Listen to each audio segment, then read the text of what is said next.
Xiaomi Pad 6, Xiaomi Pad 7 sales time లో 20 నుంచి 25 వేల రూపాయల మధ్యలో వస్తూ ఉంటాయి. చాలా మంది ఈ ట్యాబ్స్ ని సేల్స్ టైమ్ లో కొంటూ ఉంటారు, చాలా మంది ఇంట్రెస్ట్ చూపిస్తూ ఉంటారు. ఇప్పుడు వీటి సక్సెసర్ గా Xiaomi Pad 8 ని లాంచ్ చేసింది. జనవరిలో ఈ ట్యాబ్ ఇండియాకి అయితే వస్తుంది. నెక్స్ట్ సేల్స్ లో 20 నుంచి 25 వేల రూపాయల మధ్యలో అయితే వస్తుంది with bank offers. Xiaomi Pad 7 తో కంపేర్ చేస్తే దీనిలో ఏమేమి చేంజెస్ చేశారు, 20 నుంచి 25 వేల రూపాయల మధ్యలో ఈ ట్యాబ్ మనకి సేల్స్ లో వస్తే దీన్ని కొనొచ్చా లేదా, ఈ విషయాల గురించి ఈ వీడియోలో నేను డిస్కస్ చేయబోతున్నాను. ఇంకా ఆలస్యం చేయకుండా వీడియో స్టార్ట్ చేద్దాం. నా పేరు కాంతు, మీరు చూస్తున్నారు best tech in Telugu YouTube channel.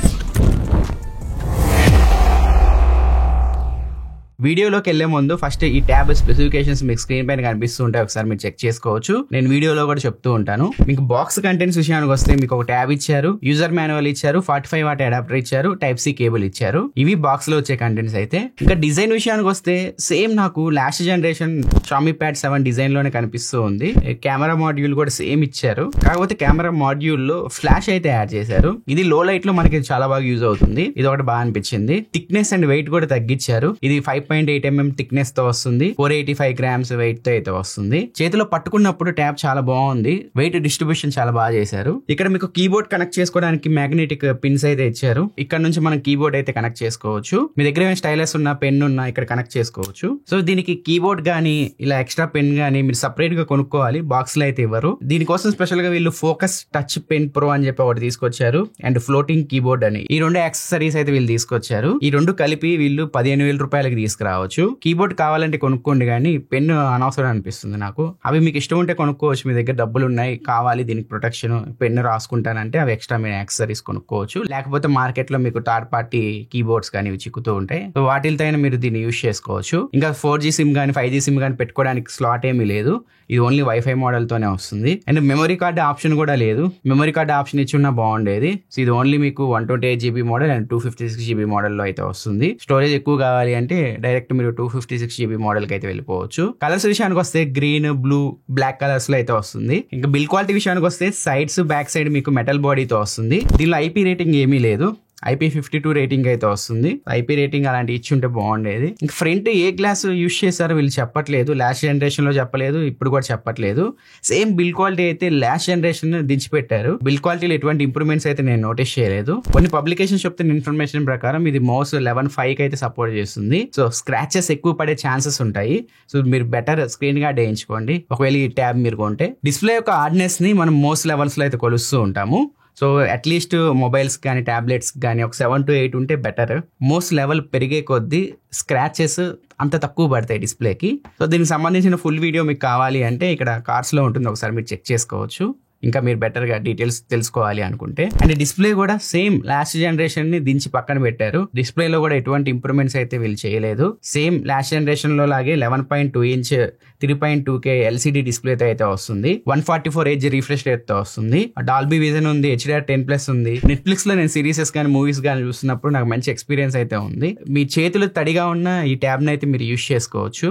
ఇది వెట్ అండ్ టచ్ సపోర్ట్ తో అయితే వస్తుంది. ఇంకా ఇది TUV లైలాండ్ లో బ్లూ లైట్ ఎమిషన్ సర్టిఫికేషన్ తో కూడా వస్తుంది. చీకట్లో ఇది మీకు కొంచెం యూజ్ అవుతుంది, మీ కళ్ళు ఎక్కువ స్ట్రైన్ అవ్వకుండా, హెడేక్ రాకుండా అలాంటి వాటిలో ఇది యూజ్ అవుతుంది. ఫ్లిక్కర్ కొంచెం తక్కువ అయింది అనమాట. ఓవరాల్ గా డిస్ప్లే క్వాలిటీ అయితే నాకు చాలా బాగా నచ్చింది. మీరు మూవీస్ చూస్తున్నప్పుడు కానీ, ఏమైనా యూట్యూబ్ వీడియోస్ చూస్తున్నప్పుడు కానీ, మల్టీమీడియా చూసేటప్పుడు మీకు మంచి ఎక్స్పీరియన్స్ అయితే ఉంటుంది. ఇది 800 nits పీక్ బ్రైట్నెస్ తో వస్తుంది. సో సన్లైట్ విజిబిలిటీ కూడా చాలా బాగుంది, ప్రాబ్లం అయితే ఏం లేదు. ఇక్కడ మీకు సెట్టింగ్స్ లో సన్లైట్ మోడ్ అని ఇచ్చారు, దాన్ని ఆన్ చేసుకోండి. అది ఆన్ చేసుకున్నా ఆన్ చేసుకోకపోయినా పెద్ద డిఫరెన్స్ అయితే నేను నోటీస్ చేయలేదు. ఓవరాల్ గా డిస్ప్లే డిపార్ట్మెంట్ చాలా బాగుంది. సో నేను ఎటువంటి ప్రాబ్లం అయితే నోటీస్ చేయలేదు. కాకపోతే చుట్టూ బెజల్స్ కొంచెం ఎక్కువ ఉన్నాయి, దాన్ని తగ్గిస్తే బాగుంటది వీళ్ళు. అండ్ ఇంకొకటి యాంటీ రిఫ్లెక్టివ్ కోటింగ్ అయితే యాడ్ చేయలేదు. ఎక్కువగా వెళ్తున్నప్పుడు మీరు చూస్తే మన రిఫ్లెక్షన్స్ డిస్ప్లేలో కనిపిస్తూ ఉంటాయి. సో మీరు కంటెంట్ చూస్తున్నప్పుడు కొంచెం ఇరిటేట్ అవుతూ ఉంటారు. దీనికోసం వీళ్ళు సపరేట్ గా నానో సాఫ్ట్ లైట్ ఎడిషన్ అని చెప్పి తీసుకొచ్చారు.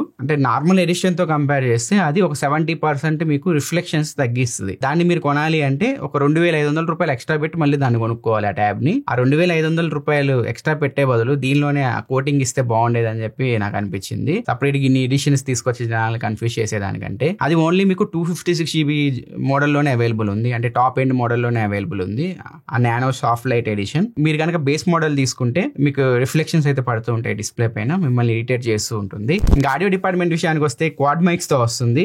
డాల్బీ అట్మాస్ సపోర్ట్ చేస్తుంది. సౌండ్ క్వాలిటీ అయితే చాలా బాగుంది.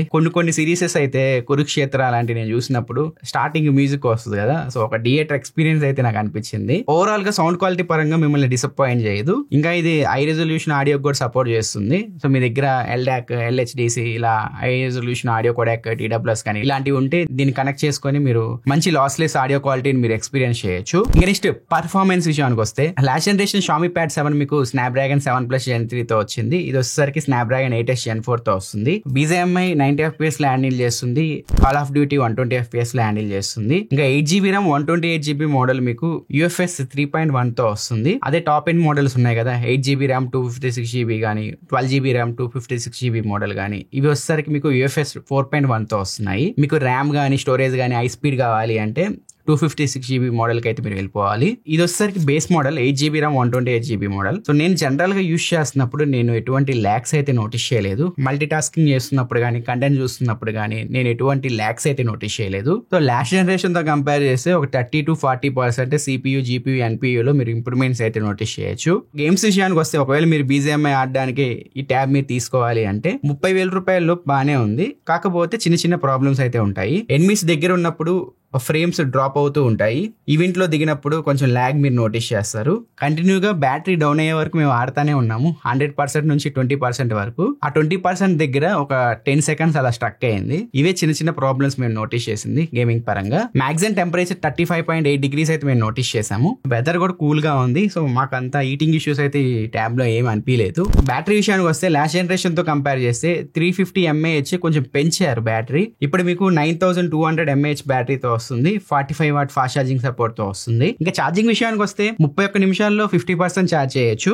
గంట 20 నిమిషాల్లో ఫుల్ ఛార్జ్ అయితే చేసేయచ్చు. మెయిన్ గా ట్యాబ్స్ ఎక్కువ మంది మల్టీమీడియా కోసం కానీ మల్టీ టాస్కింగ్ కోసం, మీటింగ్స్ అటెండ్ అవ్వడానికి, గేమ్స్ ఆడడానికి ఇలాంటి వాటికి ఉపయోగిస్తూ ఉంటారు. మేము వీటన్నిటిని బ్యాటరీ పరంగా టెస్ట్ చేసాము. బ్యాటరీ లైఫ్ 100% నుంచి 2% వచ్చేంత వరకు మేము యూట్యూబ్ వీడియోస్ అయితే ప్లే చేసాము. Maximum video play back 4 hours 24 minutes అయితే వచ్చింది. కంపెనీ క్లెయిమ్ చేసుకోవడం 9 hours 3 minutes వస్తుంది అని చెప్తున్నారు. బట్ అంత అయితే రాలేదు. 4 గంటల 24 నిమిషాల్లో బ్యాటరీ అంతా డ్రైన్ అయిపోయింది. 100% మళ్ళీ బ్యాటరీ పెట్టి BGMI 100% నుంచి 9% వచ్చేంత వరకు ఆడాము. 3 hours 30 minutes వరకు బ్యాటరీ లైఫ్ అయితే వచ్చింది. ఇంకా జనరల్ గా మూడో రోజు యూట్యూబ్ వీడియోస్ ప్లే చేసాము, OTT కంటెంట్ ప్లే చేసాము, ఒక 10 minutes మీటింగ్ అయితే అటెండ్ అయ్యాము. వీటి గురించి చూస్తే యూట్యూబ్ వీడియో ఒక గంటన్నర ప్లే చేస్తే 27% బ్యాటరీ డ్రాప్ అయింది. నెట్ఫ్లిక్స్ లో OZ మూవీ 2 hours 31 minutes చూస్తే 63% బ్యాటరీ డ్రాప్ అయింది. అండ్ డాల్బీ విజన్ లో అండ్ HDR కంటెంట్ లో చూసాము అది. And Google meeting 10 minutes attend అయితే 8% బ్యాటరీ డ్రాప్ అయింది. అంటే మీకు రఫ్ గా 4 గంటల 9 నిమిషాల దాకా వచ్చింది మొత్తం ఓవరాల్ యూజేజ్ లో. మాక్సిమం మీరు 4 to 4.5 hours మధ్యలో అయితే బ్యాటరీ లైఫ్ ఎక్స్పెక్ట్ చేయొచ్చు దీనిలో. ఇంకా బెటర్ బ్యాటరీ లైఫ్ ఉంటే బాగుండేది. అట్లీస్ట్ స్క్రీన్ ఆన్ టైం ఒక 6 hours వచ్చినా బాగుండేది. కొంచెం బ్యాటరీ లైఫ్ ఇంప్రూవ్ చేయాలి వీళ్ళు. లాస్ట్ జనరేషన్ లో కూడా అంతే. అట్లీస్ట్ ఒక 10,000 mAh ప్లస్ బ్యాటరీ తీసుకొస్తే బాగుంటది. బ్యాటరీ లైఫ్ విషయానికి వస్తే యావరేజ్ అని మనం చెప్పుకోవచ్చు. కెమెరా విషయానికి వస్తే బ్యాక్ సైడ్ 13 MP కెమెరా ఇచ్చారు. ఫ్రంట్ సైడ్ 8 MP కెమెరా అయితే ఇచ్చారు. ఫ్రంట్ ఒక 13 కానీ 16 MP కెమెరా ఇస్తే బాగుండేది. ఎక్కువగా tabs front online class attend అవ్వడానికి కానీ మీటింగ్స్ అటెండ్ అవ్వడానికి కానీ యూస్ చేస్తూ ఉంటారు. కెమెరా శాంపిల్స్ మీరు స్క్రీన్ పైన చూడొచ్చు. బ్యాక్ సైడ్ నుంచి తీసిన కొన్ని ఫొటోస్ ఇవి మెయిన్ కెమెరా శాంపిల్స్. ఇవి వచ్చేసరికి కొన్ని పోర్ట్రేట్ షాట్స్. డైనమిక్ షాట్ అని ఒకటి ఇచ్చారు. దీన్ని ఆన్ చేసుకుంటే ఆఫ్ చేసుకుంటే డిఫరెన్స్ మీరు చూడొచ్చు. పెద్దగా ఏం డిఫరెన్స్ అయితే లేదు. డాక్యుమెంట్స్ ని మనం ఫోటో తీయడానికి డాక్యుమెంట్ ఫొటోస్ అయితే ఇచ్చారు. ఇవే ఎక్కువ ఫీచర్స్ అయితే. సో ట్యాబ్స్ లో కెమెరా పరంగా ఎక్కువ ఫీచర్స్ మీరు ఎక్స్పెక్ట్ చేయకండి. కెమెరా క్వాలిటీ ట్యాబ్స్ లో కొంచెం తక్కువే ఉంటుంది మొబైల్ ఫోన్స్ తో కంపేర్ చేస్తే. బ్యాక్ సైడ్ మీరు 4K 30 FPS లో వీడియో రికార్డ్ చేయొచ్చు. వీడియో శాంపిల్ ఒకసారి మీరు చూడొచ్చు. ఫ్రంట్ కూడా అంతే. Main camera and portrait shots మీరు స్క్రీన్ పైన చూడొచ్చు. ఫ్రంట్ మీరు 1080p 30 FPS లో వీడియో అయితే రికార్డ్ చేయొచ్చు. ఇది ఫ్రెండ్స్ ఓవరాల్ కెమెరా డిపార్ట్మెంట్ అయితే. మీరు మీటింగ్స్ అటెండ్ అయినా కానీ వీడియో కాల్స్ చేసినా కానీ వీడియో క్వాలిటీ అయితే ఇలా ఉంటుంది. వీడియో కాల్స్ క్వాలిటీ మీ నెట్ పైన కూడా డిపెండ్ అయి ఉంటుంది ఒక్కోసారి. ఇంకా ఓఎస్ విషయానికి వస్తే ఇది out of the box Android 16 HyperOS 3.0 అయితే వస్తుంది. అప్డేట్స్ వీళ్ళు ఎన్ని ఇయర్స్ ఇస్తారో చెప్పలేదు. Xiaomi Pad 7 కూడా చెప్పలేదు. దీనికి కూడా చెప్పరు వీళ్ళు. మాక్సిమం 1 or 2 years ఇవ్వచ్చు. అంతకుమించి ఎక్కువ ఎక్స్పెక్ట్ చేయకండి. UI పరంగా UI నాకు స్మూత్ గానే అనిపించింది. నేను ఎటువంటి ల్యాగ్స్ అయితే నోటీస్ చేయలేదు. దీనిలో మీకు వర్క్ స్టేషన్ అయితే ఉంటుంది. సో మల్టీ టాస్కింగ్ చేసుకోవడానికి మీకు యూజ్ అవుతుంది. అండ్ క్రాస్ ప్లాట్ఫామ్ కూడా ఉంటుంది. మీ దగ్గర Xiaomi ఫోన్స్ కానీ Redmi ఫోన్స్ కానీ ఉంటే దానిలో ఫైల్స్ దీనిలో పంపించుకోవచ్చు. దానిలో ఏమైనా రాస్తే దీనిలో మీకు కనిపిస్తూ ఉంటాయి. ఇంటర్లింక్ అయ్యి 2 వర్క్ అవుతూ ఉంటాయి అనమాట. సో ఆ ఫీచర్ కూడా దీనిలో ఉంటుంది, ఎకో సిస్టమ్ లాగా అనమాట. ఇది ఫ్రెండ్స్ ఓవరాల్ గా Xiaomi Pad 8 గురించి అయితే.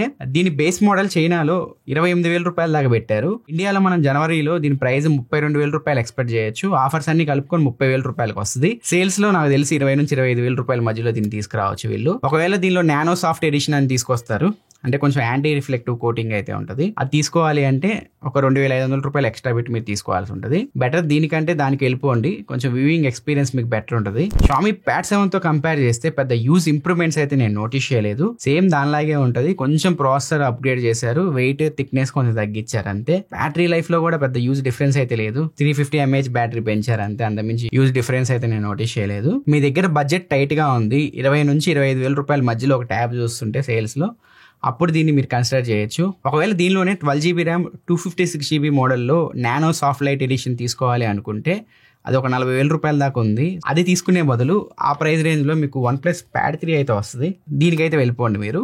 ఇది కూడా సేల్స్ లో నాకు తెలిసి 30,000 రూపాయల దగ్గర అయితే వస్తుంది. ఇది 20,000 రూపాయల దగ్గర వస్తుంది బేస్ వేరియంట్. దీని రివ్యూ కూడా మీకు కావాలి అంటే చెప్పండి, 3 months నుంచి యూజ్ చేస్తున్నాం.